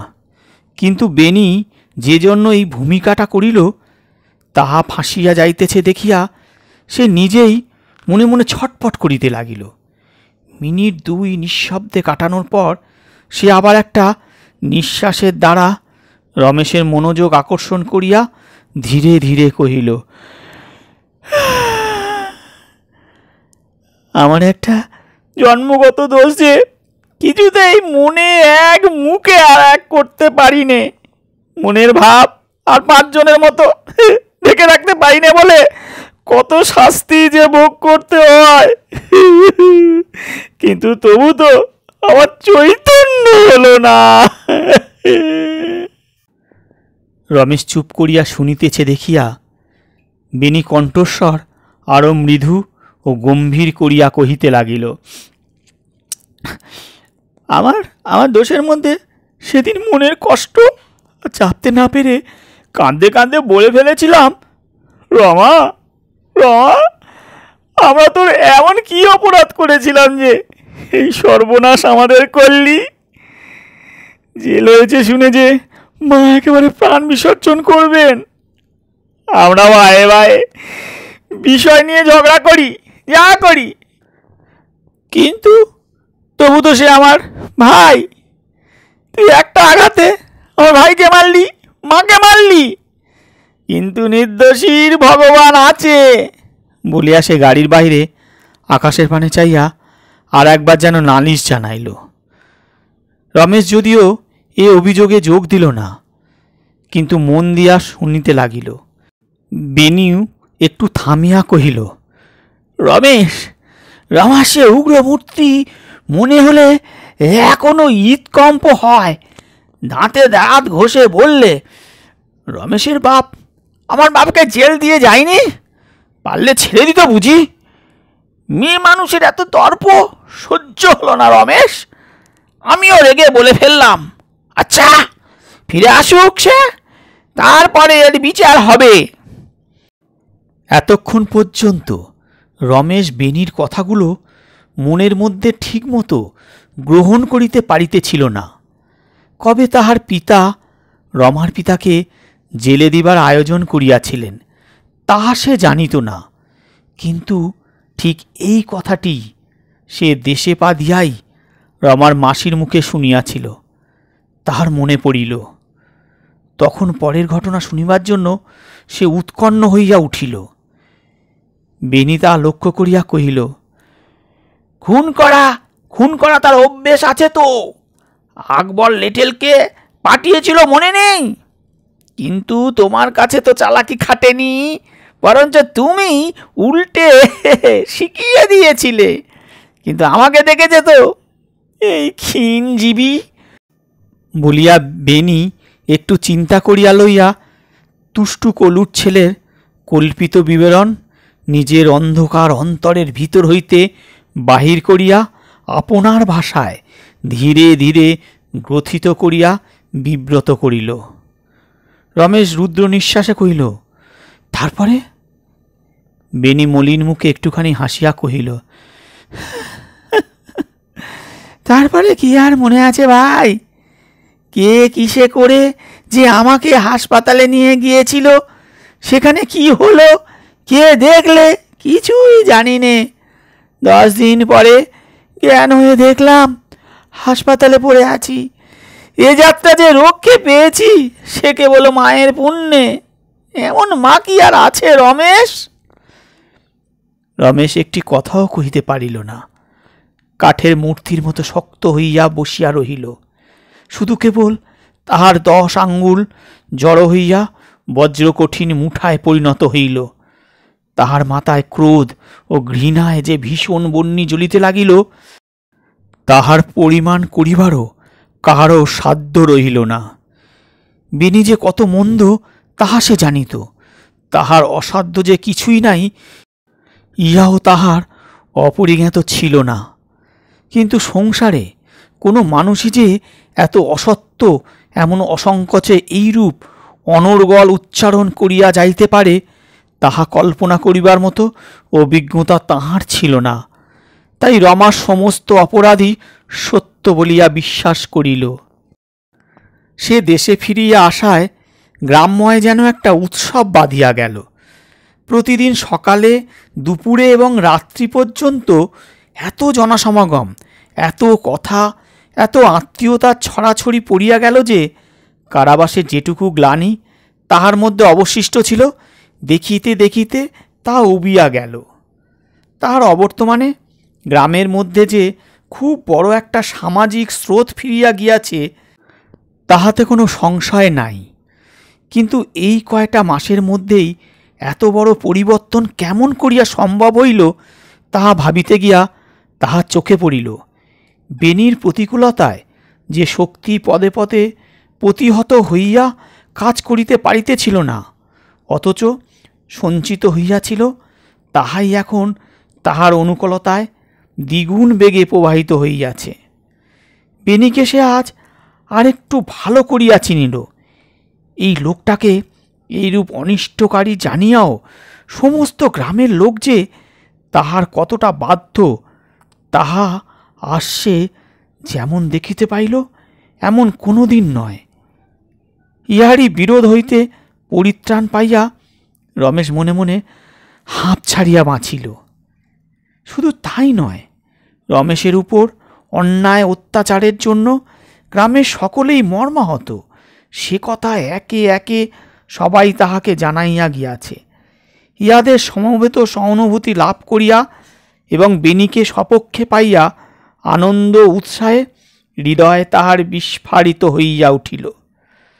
6 মাস পূর্বে যে সকল কাজ আরম্ভ করিয়াই তাহা ত্যাগ করিয়া যাইতে হইয়াছিল, আবার পূর্ণোদ্যমে তাহাতে লাগিয়া পড়িবে সংকল্প করিয়া রমেশ কিছুদিনের মধ্যে নিজে এই সকল আমোদ আহ্লাদে গা ঢালিয়া দিয়া সর্বত্র ছোট বড় সকল বাড়িতে সকলের কাছে সকল বিষয়ে খোঁজ খবর লইয়া সময় কাটাইতে লাগিল। শুধু একটি বিষয় হইতে সে সর্বপ্রযত্নে নিজেকে পৃথক করিয়া রাখিয়াছিল, তাহা রমার প্রসঙ্গ। সে পীড়িতা তাহা পথে শুনিয়াছিল, কিন্তু সে পীড়া যে এখন কোথায় উপস্থিত হইয়াছিল তাহার কোনো সংবাদ গ্রহণ করিতে চাহে নাই। তাহার সমস্ত সম্বন্ধ হইতে আপনাকে সে চিরদিনের মতো বিচ্ছিন্ন করিয়া লইয়াছিল, ইহাই তাহার ধারণা। গ্রামে আসিয়াই মুখে মুখে শুনিয়াছিল, শুধু একা রমাই যে তাহার সমস্ত দুঃখের মূল, তাহা সবাই জানে। সুতরাং এইখানে বেনি যে মিথ্যে কথা কহে নাই, তাহাতে আর সন্দেহ রহিল না। দিন ৫-৬ পরে বেনি আসিয়া রমেশকে চাপিয়া ধরিল। পীরপুরে একটা বড় বিষয়ে অংশ বিভাগ লইয়া বহুদিন হইতে রমার সহিত তাহার প্রচ্ছন্ন মনোবিবাদ ছিল। এই সুযোগে সেটা হস্তগত করিয়া লওয়া তাহার উদ্দেশ্য। বেনি বাইরে যাই বলুক, সে মনে মনে রমাকে ভয় করিত। এখন সে শয্যাগত, মামলা মোকদ্দমা করিতে পারিবে না। উপরন্তু তাহাদের মুসলমান প্রজারাও রমেশের কথা ঠেলিতে পারিবে না। পরে যাই হোক, আপাতত বেদখল করিবার এমন অবসর আর মিলেবে না বলিয়া সে একেবারে জিদ ধরিয়া বসিল। রমেশ আশ্চর্য হইয়া অস্বীকার করিতেই বেনি বহু প্রকারের যুক্তি প্রয়োগ করিয়া শেষে কহিল, হবে না কেন? বাগে পেয়ে সে কবে তোমাকে রেয়াত করেছে যে তার অসুখের কথা তুমি ভাবতে যাচ্ছ? তোমাকে যখন সে জেলে দিয়েছিল তখন তোমার অসুখই বা কোনো কম ছিল ভাই? কথাটা সত্য, রমেশ অস্বীকার করিতে পারিল না। তবু কেন যে তাহার মন কিছুতেই তাহার বিপক্ষতা করিতে চাইল না, বেনির সহস্র কটু উত্তেজনা সত্ত্বেও রমার অসহ্য পীড়িত অবস্থা মনে করিতে তাহার সমস্ত বিরুদ্ধ শক্তি সংকুচিত হইয়া বিন্দুবৎ হইয়া গেল। তাহা সুস্পষ্ট হেতু সে নিজেই খুঁজিয়া পাইল না। রমেশ চুপ করিয়া রহিল। বেনি কাজ হইতেছে জানিয়া ধৈর্য ধরিতে জানে। সে তখনকার মতো আর পীড়াপিড়ি না করিয়া চলিয়া গেল। এবার আর একটা জিনিস রমেশের বড় দৃষ্টি আকর্ষণ করিয়াছিল। বিশ্বেশ্বরীর কোনো দিনই সংসারে বিশেষ আসক্তি ছিল না, তাহা সে পূর্বেও জানিত। কিন্তু এবার ফিরিয়া আসিয়া সেই অনাসক্তিটা যেন বিতৃষ্ণায় পরিণত হইয়াছে বলিয়া তাহার মনে হইতেছিল। কারাগার হইতে অব্যাহতি লাভ করিয়া বেনি সমব্যবহারে সেদিন সে গৃহে প্রবেশ করিয়াছিল। সেদিন বিশ্বেশ্বরী আনন্দ প্রকাশ করিয়াছিলেন, সজল কণ্ঠে বারংবার অসংখ্য আশীর্বাদ করিয়াছিলেন। তথাপি কি যেন একটা তাহাতে ছিল, যাহাতে সে ব্যথাই পাইয়াছিল। আজ হঠাৎ কথায় কথায় শুনিল বিশ্বেশ্বরী কাশিবার সংকল্প করিয়া যাত্রা করিতেছেন, আর ফিরিবেন না। শুনিয়া সে চমকিয়া গেল। কই, সে তো কিছুই জানে না। নানা কাজে ৫-৬ দিনের মধ্যে তাহার সহিত সাক্ষাৎ হয় নাই। কিন্তু সেদিন হইয়াছিল, সেদিন তো তিনি কোনো কথা বলেন নাই। যদিচ সে জানিত তিনি নিজে হইতে আপনার বা পরের কথা আলোচনা করিতে কোনোদিনই ভালোবাসেন না, কিন্তু আজিকার সংবাদটার সহিত সেদিনের স্মৃতিটা পাশাপাশি চোখের সামনে তুলিয়া ধরিবা মাত্র তাহার এই একান্ত বৈরাগ্যের অর্থ দেখিতে পাইল। আর তাহার লেশমাত্র সংশয় রহিল না, জ্যাঠাইমা সত্যি বিদায় লইতেছেন। এ যে কে? তাহার অবিদ্যামানতা, সে কি অভাব মনে করিতে তাহার 2 চক্ষু অশ্রুপূর্ণ হইয়া উঠিল। আর মুহূর্ত বিলম্ব না করিয়া সে এই বাটিতে আসিয়া উপস্থিত হইল। বেলা তখন 9টা-10টা। ঘরে ঢুকিতে গিয়া দাসী জানাইল তিনি মুখুজ্জে বাড়ি গেছেন। রমেশ আশ্চর্য হইয়া প্রশ্ন করিল, এমন সময় যে? এ দাসীটা বহুদিনের পুরনো। সে মৃদু হাসিয়া কহিল, মারাবার সময় অসময়, তাছাড়া আজ তাঁদের ছোটবাবুর পৈতে কি না? যতীনের উপনয়ন? রমেশ আরও আশ্চর্য হইয়া কহিল, কই, এ কথা তো কেউ জানে না। দাসী কহিল, তারা কাউকে বলেনি, বললেও তো কেউ গিয়ে খাবে না রমা দিদিকে। কর্তারা সব এক ঘরে করে রেখেছে কি না। রমেশের বিস্ময়ের অবধি রইল না। সে একটুখানি চুপ করিয়া থাকিয়া কারণ জিজ্ঞাসা করিতেই দাসী সলজ্জে ঘাটটা ফিরাইয়া বলিল, কি জানি ছোটবাবু, রমাদেবীর কী সব বৃষ্টি অখ্যাতি বেরিয়েছে কি না। আমরা গরিব দুঃখী মানুষ, সেসব জানি না ছোটবাবু। বলিতে বলিতে সে সরিয়া পড়িল। কিছুক্ষণ চুপ করিয়া থাকিয়া রমেশ গৃহে ফিরিয়া আসিল। এই যে বেণীর ক্রুদ্ধ প্রতিশোধ তাহা জিজ্ঞাসা না করিয়াও সে বুঝিল। কিন্তু ক্রোধ কি জন্য এবং কিসের প্রতিহিংসা কামনা করিয়া সে কোন বিশেষ কদর্য ধারায় রমার অখ্যাতিকে প্রবাহিত করিয়া দিয়াছে, এ সকল ঠিক মতো অনুমান করাও তাহার দ্বারা সম্ভবপর ছিল না।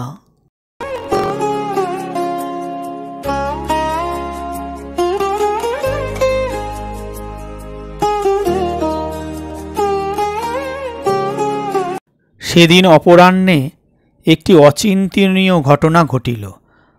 আদালতের বিচার উপেক্ষা করিয়া কৈলাস নাপিত এবং শেখ মতিলাল সাক্ষী সাবুত সঙ্গে লইয়া রমেশের শরণাপন্ন হইল। রমেশ অকৃত্রিম বিস্ময়ের সহিত প্রশ্ন করিল, আমার বিচার তোমরা মানবে কেন বাপু? বাদী প্রতিবাদী উভয়েই জবাব দিল, মানব না কেন বাবু?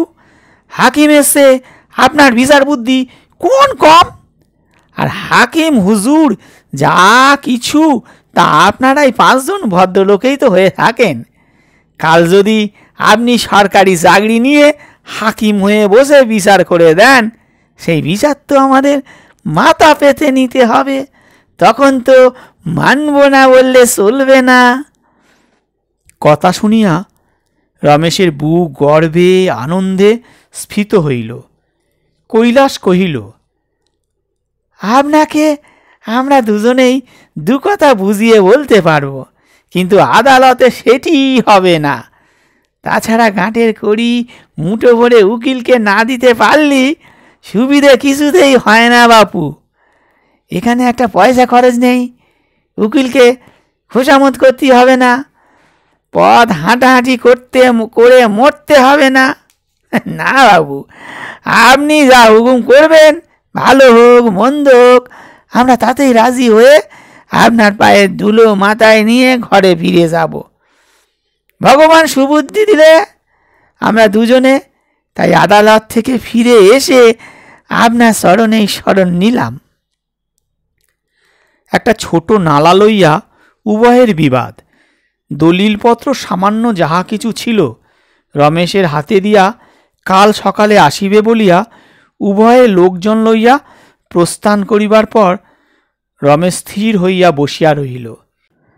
সুদূর ভবিষ্যতেও সে কখনো এত বড় আশা মনে ঠাঁই দেয় নাই। তাহার মীমাংসা ইহারা পরে গ্রহণ করুক বা না করুক, কিন্তু আজ যে ইহারা সরকারি আদালতের বাহিরে বিবাদ নিষ্পত্তি করিবার অভিপ্রায়ে পথ হইতে ফিরিয়া তাহার কাছে উপস্থিত হইয়াছে, ইহাই তাহার বুক ভরিয়া আনন্দ স্রোত ছুটিয়া দিল। যদিও বেশি কিছু নয়, সামান্য 2 জন গ্রামবাসীর অতি তুচ্ছ বিবাদের কথা, কিন্তু এই তুচ্ছ কথা সূত্র ধরিয়াই তাহার চিত্তের মাঝে অনন্ত সম্ভাবনার আকাশ কুসুম ফুটিয়া উঠিতে লাগিল। তাহার এই দুর্ভাগিনী জন্মভূমির জন্য ভবিষ্যতে সে কি না করিতে পারিবে, তাহার কোথাও কোনো হিসাব নিকাশ কুল কিনারা রহিল না। বাহিরে বসন্ত জ্যোৎস্নায় আকাশ ভরিয়া যাইতেছিল। সেদিকে চাহিয়া হঠাৎ তাহার রমাকে মনে পড়িল। অন্য কোনো দিন হইলে সঙ্গে সঙ্গেই তাহার সর্বাঙ্গ জ্বালা করিয়া উঠিত, কিন্তু আজ জ্বালা করা তো দূরের কথা, কোথাও সে এক বিন্দু উত্তাপের অস্তিত্ব অনুভব করিল না। মনে মনে একটু হাসিয়া তাহাকে উদ্দেশ্য করিয়া কহিল, তোমার হাত দিয়া ভগবান আমাকে এমন সার্থক করে তুলবেন, তোমার বিষ আমার অদৃষ্টে এমন অমৃত হয়ে উঠবে, এ যদি তুমি জানতে পারতে রমা, বোধ করি কখনো আমাকে জেলে দিতে চাইতে না। কে গা? আমি রাধা ছোটবাবু। রমা দিদি অতি অবশ্যই করে একবার দেখা দিতে বলেছেন। রমা সাক্ষাৎ করিবার জন্য দাসী পাঠাইয়া দিয়াছে। রমেশ অবাক হইয়া রহিল। আজে কোন নষ্ট বুদ্ধির দেবতা তাহার সহিত সকল প্রকারের অনাসৃষ্টি কৌতূহল করিতেছেন। দাসী কহিল, একবার দয়া করে যদি ছোটবাবু। কোথায় তিনি? ঘরে শুয়ে আছেন। একটু থামিয়া কহিল, কাল তো আর সময় হয়ে উঠবে না, তাই এখনই যদি একবার। আচ্ছা চল যাই বলিয়া রমেশ উঠিয়া দাঁড়াইল। ডাকিতে পাঠাইয়া দিয়া রমা এক প্রকার সচকিত অবস্থায় বিছানায় পড়িয়াছিল। দাসীর নির্দেশ মতো রমেশ ঘরে ঢুকিয়া একটি চৌকি টানিয়া লইয়া বসিতেই সে শুদ্ধ মাত্র যেন মনের জোরেই নিজেকে টানিয়া আনিয়া রমেশের পদপ্রান্তে নিক্ষেপ করিল। ঘরের এক কোণে মিটমিট করিয়া একটি প্রদীপ জ্বলিতেছিল। তাহারই মৃদু আলোকে রমেশ অস্পষ্ট আকারে রমার যতটুকু দেখিতে পাইল, তাহাতে তাহার শরীরের অবস্থা কিছুই জানিতে পারিল না। এইমাত্র পথে আসিতে আসিতে সে যেরকম সংকল্প মনে মনে ঠিক করিয়াছিল, রমার সম্মুখে আসিয়া তাহার আগাগোড়াই বেঠিক হইয়া গেল। একটুখানি চুপ করিয়া থাকিয়া সে কোমল স্বরে জিজ্ঞাসা করিল, এখন কেমন আছো রানী? রমা তাহার পায়ের গোড়া হইতে একটুখানি সরিয়া বসিয়া কহিল, আমাকে আমাকে আপনি রমা বলেই ডাকবেন। রমেশের পিঠে কে যেন চাবুকের ঘা মারিল। সে মুহূর্তেই কঠিন হইয়া কহিল, বেশ তাই। শুনেছিলাম তুমি অসুস্থ ছিলে, এখন কেমন আছো তাই জিজ্ঞেস করছিলাম। নহিলে নাম যাই হোক, সে ধরে ডাকবার আমার ইচ্ছেও নেই, আবশ্যকও হবে না। রমা সমস্ত বুঝিল। একটুখানি স্থির থাকিয়া ধীরে ধীরে কহিল, এখন আমি ভালো আছি। তারপরে কহিল, আমি ডেকে পাঠিয়েছি বলে আপনি হয়তো খুব আশ্চর্য হয়েছেন, কিন্তু। রমেশ কথার মাঝখানেই তীব্র স্বরে বলিয়া উঠিল, না হইনি। তোমার কোনো কাজ আশ্চর্য হবার দিন আমার কেটে গেছে, কিন্তু দেখে পাঠিয়েছ কেন? কথাটা রমার বুকে যে কত বড় শিলাঘাত করিল তাহা রমেশ জানিতে পারিল না। সে মৌন নতমুখে কিছুক্ষণ বসিয়া থাকিয়া বলিল, রমেশদা, আজ দুটি কাজের জন্য তোমাকে কষ্ট দিয়ে ডেকে এনেছি। আমি তোমার কাছে কত অপরাধ করেছি সে তো আমি জানি, কিন্তু তবু আমি নিশ্চয়ই জানতাম তুমি আসবে আর আমার এই শেষ অনুরোধও অস্বীকার করবে না। অশ্রুভারে সহসা তাহার স্বরভঙ্গ হইয়া গেল। তাহা এতই স্পষ্ট যে রমেশ টের পাইল এবং চোখের নিমিষে তাহার পূর্ব স্নেহ আলোড়িত হইয়া উঠিল। এত আঘাত প্রতিঘাতেও সে স্নেহ যে আজও মরে নাই, শুধু নির্জীব অচৈতন্যর মতো পড়িয়াছিল মাত্র, তাহা নিশ্চিত অনুভব করিয়া সে নিজেও আজ বিস্মিত হইয়া গেল। ক্ষণকাল চুপ করিয়া থাকিয়া শেষে কহিল, কি তোমার অনুরোধ? রমা চকিতের মতো মুখ তুলিয়া আবার অবনত করিল, কহিল, যে বিষয়টা বরদা তোমার সাহায্যে দখল করিতে চাচ্ছেন সেটা আমার নিজের, অর্থাৎ আমার 15 আনা, তোমাদের 1 আনা। সেটাই আমি তোমাকে দিয়ে যেতে চাই। রমেশ পুনর্বার উষ্ণ হইয়া উঠিল, কহিল, তোমার ভয় নেই। আমি চুরি করতে পূর্বেও কখনো কাউকে সাহায্য করিনি, এখনো করব না। আর যদি দান করিতে চাও তার জন্য অন্য লোক আছে, আমি দান গ্রহণ করি না। পূর্বে হইলে রমা তৎক্ষণাৎ বলিয়া উঠিত, মুখুজ্যেদের দান গ্রহণ করার ঘোষালদের অপমান হয় না।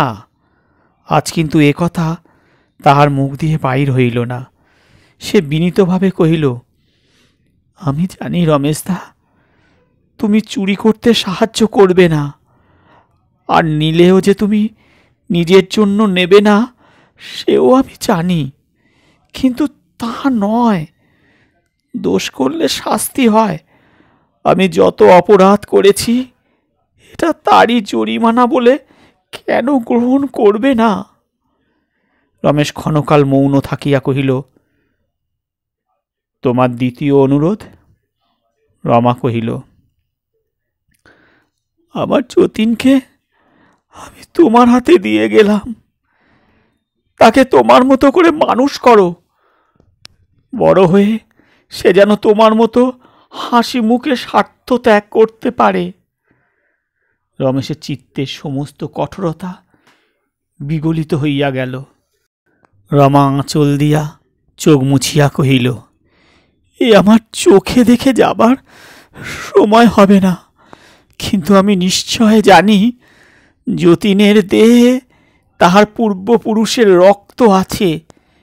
ত্যাগ করবার যে শক্তি তাহার অস্থি মজ্জায় মিশিয়া আছে, সেকালে হয়তো একদিন সে তোমার মতোই মাথা উঁচু করে দাঁড়াবে। রমেশ তৎক্ষণাৎ তাহার কোনো উত্তর দিল না। জানালার বাহিরে জ্যোৎস্না প্লাবিত আকাশের পানে চাহিয়া রহিল। তার মনের ভিতরটা এমন একটা ব্যথায় ভরিয়া উঠিয়াছিল, যাহার সহিত কোনোদিন তাহার পরিচয় ঘটে নাই। বহুক্ষণ নিস্তব্ধে কাটার পর রমেশ মুখ ফিরাইয়া কহিল, দেখো, এ সকলের মধ্যে আর আমাকে টেনো না।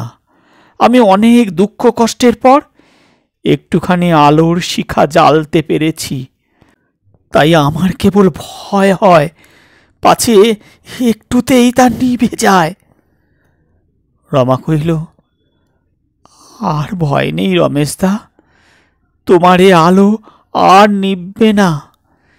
জ্যাঠাইমা বলেছিলেন, তুমি দূর থেকে এত বড় উঁচুতে বসে কাজ করতে চেয়েছিল বলেই তো এত বাধা বিঘ্ন পেয়েছ। আমরা নিজেদের দুর্গতির ভারে তোমাকে নামিয়ে এনে এখন ঠিক জায়গাতেই প্রতিষ্ঠিত করে দিয়েছি। এখন তুমি আমাদের মধ্যে এসে দাঁড়িয়েছ বলেই তোমার ভয় হচ্ছে। আগে হলে এই আশঙ্কা তোমার মনেও ঠাঁই পেত না। তখন তুমি গ্রাম্য সমাজের অতীত ছিলে, আজ তুমি তারই একজন হয়েছ। তাই এ আলো তোমার ম্লান হবে না, এখন প্রতিদিনই উজ্জ্বল হয়ে উঠবে। সহসা জ্যাঠাইমার নামে রমেশ উদ্দীপ্ত হইয়া উঠিল, কহিল, ঠিক জানো কি রমা, আমার এই দ্বীপের শিখাটুকু আর নিভে যাবে না। রমা দৃঢ় কণ্ঠে কহিল, ঠিক জানি। যিনি সব জানেন, এসে জ্যাঠাইমার কথা। এ কাজ তোমারই। আমার যতীনকে তুমি হাতে তুলে নিয়ে আমার সকল অপরাধ ক্ষমা করে আজ আশীর্বাদ করে আমাকে বিদায় দাও রমেশদা, আমি যেন নিশ্চিন্ত হয়ে যেতে পারি। বজ্রগর্ভ মেঘের মতো রমেশের বুকের ভেতরটা ক্ষণে ক্ষণে চমকিয়া উঠিতে লাগিল, কিন্তু সে মাথা হ্যাঁট করিয়া স্তব্ধ হইয়া বসিয়া রহিল। রমা কহিল, আমার আমার আর একটা কথা তোমাকে রাখতে হবে। বলো, রাখবে? রমেশ মৃদু কণ্ঠে কহিল, কি কথা? রমা বলিল, আমার কথা নিয়ে বরদার সঙ্গে তুমি কোনোদিন ঝগড়া করো না। রমেশ বুঝিতে না পারিয়া প্রশ্ন করিল, তার মানে? রমা কহিল, মানে মানে যদি কখনো শুনতে পাও, সেদিন শুধু এই কথাটি মনে করো, আমি কেমন করে নিঃশব্দে সহ্য করে চলে গেছি, একটি কথারও প্রতিবাদ করিনি। একদিন যখন অসহ্য মনে হয়েছিল, সেদিন জ্যাঠাইমা এসে বলেছিলেন, মা, মিথ্যেকে ঘাঁটাঘাঁটি করে জাগিয়ে তুললেই তার পরমায়ু বেড়ে ওঠে। নিজের অসহিষ্ণুতায় তার আয়ু বাড়িয়ে তোলার মতো পাপ অল্পই আছে।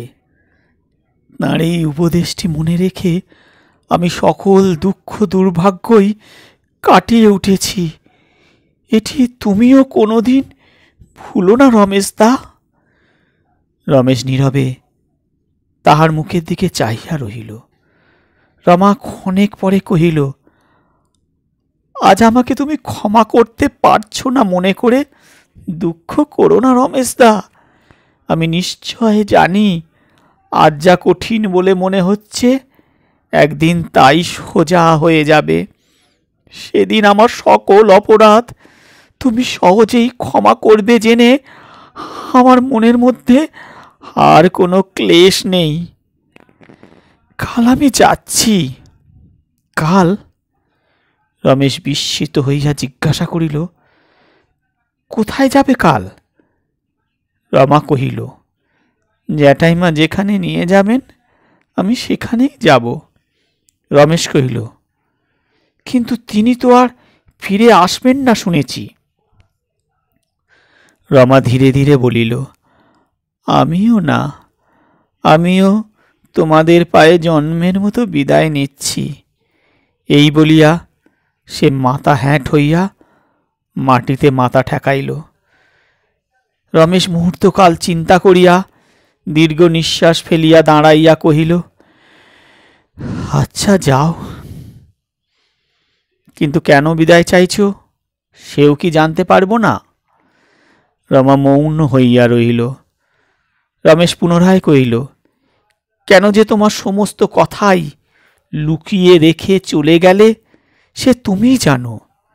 কিন্তু আমিও কায় মনে ভগবানের কাছে প্রার্থনা করি, একদিন যেন তোমাকে সর্বান্তকরণে ক্ষমা করতে পারি। তোমাকে ক্ষমা করতে না পারায় যে আমার কি ব্যথা, সে শুধু আমার অন্তর্যামী জানেন। রমার দুই চোখ বাহিয়া ঝড়ো ঝড়ো করিয়া জল ঝরিয়া পড়িতে লাগিল, কিন্তু সেই অত্যন্ত মৃদু আলোকে রমেশ তাহা দেখিতে পাইল না। রমা নিঃশব্দে দূর হইতে তাহাকে আর একবার প্রণাম করিল এবং পরক্ষণেই রমেশ ঘর হইতে বাহির হইয়া গেল। পথে চলতে চলতে তাহার মনে হইল, তাহার ভবিষ্যৎ, তাহার সমস্ত কাজকর্মের উৎসাহ যেন এক নিমিষেই এই জ্যোৎস্নার মতো অস্পষ্ট ছায়াময় হইয়া গেছে।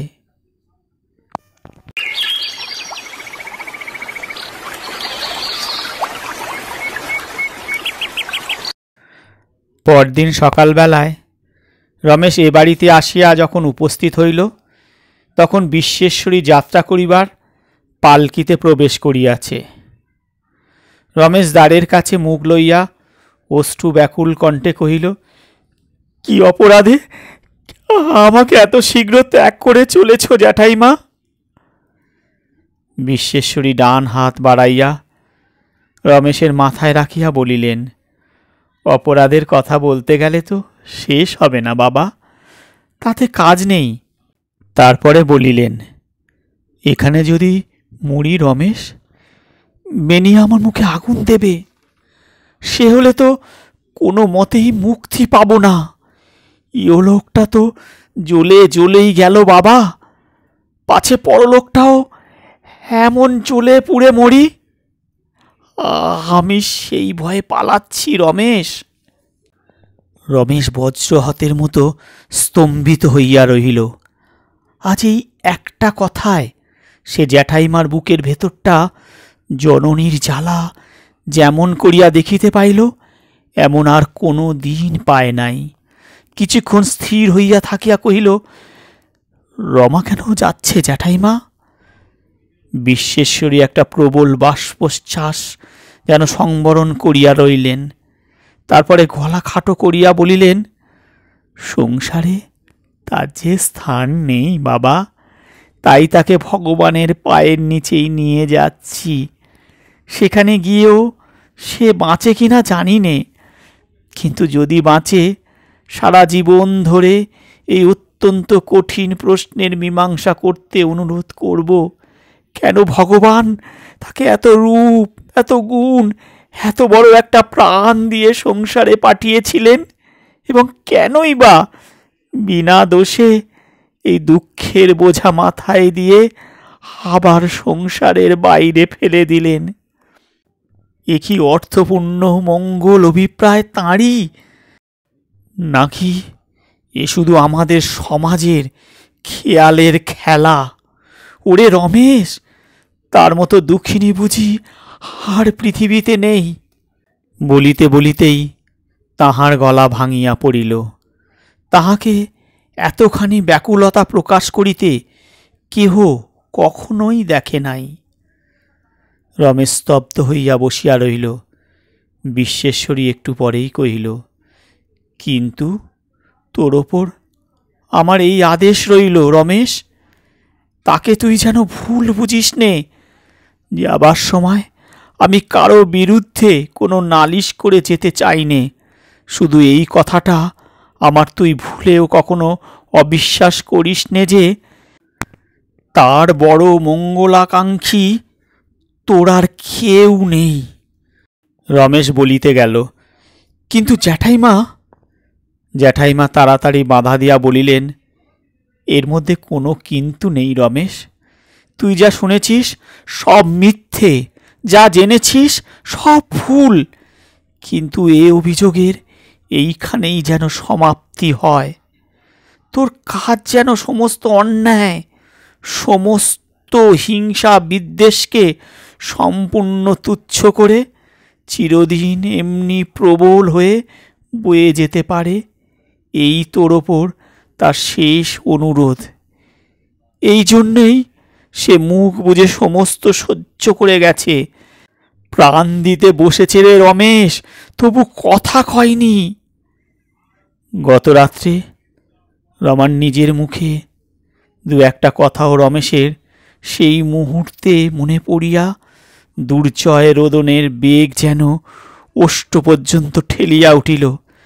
সে তাড়াতাড়ি মুখ নিচু করিয়া প্রাণ শক্তিতে বলিয়া ফেলিল, তাকে বলো জ্যাঠাইমা, তাই হবে। বলিয়াই হাত বাড়াইয়া কোনো মতে তাহার পায়ের ধুলো লইয়া ছুটিয়া বাহির হইয়া গেল।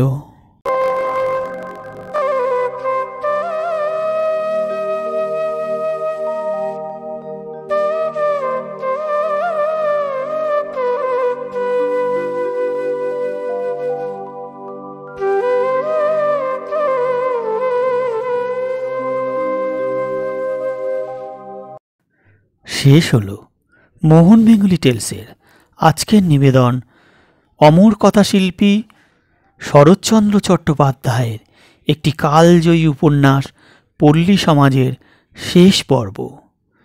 এই উপন্যাসটি আমরা দীর্ঘ 1 মাস ধরে 7টি পর্বে পরিবেশিত করলাম। যারা আমাদের সাথে এতদিন ধরে ছিলেন তাদের সবাইকে মোহন বেঙ্গলি টেলসের পক্ষ থেকে আন্তরিক প্রীতি, শুভেচ্ছা ও ভালোবাসা জানাচ্ছি। ধন্যবাদ।